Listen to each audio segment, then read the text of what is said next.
எந்தவித பாதுகாப்பு உபகரணங்களும் இல்லாமல் தன்னுடைய உயிரை பணயம் வைத்து 9 வயது சிறுவனை மீட்க கழிவுநீர் தொட்டிக்குள் பாய்ந்த துணிச்சலான மனிதர் ஒருவரின் செயல் பலரையும் நெகிழச் செய்துள்ளது. இந்த சம்பவம் நேற்று காலை 10 மணியளவில் நீலாயிலுள்ள ஒரு பள்ளியின் விளையாட்டு தின விழாவின் போது நிகழ்ந்தது. பள்ளி வளாகத்தில் உள்ள கழிவுநீர் தொட்டியில் விழுந்த சிறுவனை காப்பாற்ற 35 வயதான முகமது அர்ஷாத் ஜஹாயா பாய்ந்து மீட்க முயன்றார்.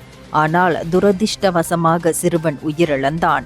நான் சிறுவர்கள் ஓட்டப்பந்தயத்தை வீடியோவாக பதிவு செய்து கொண்டிருந்த போது ஆசிரியர் ஒருவர் வந்து உங்களுக்கு நீந்த தெரியுமா என்று கேட்டு உதவி கோரியதாக அர்ஷாத் விளக்கினார்.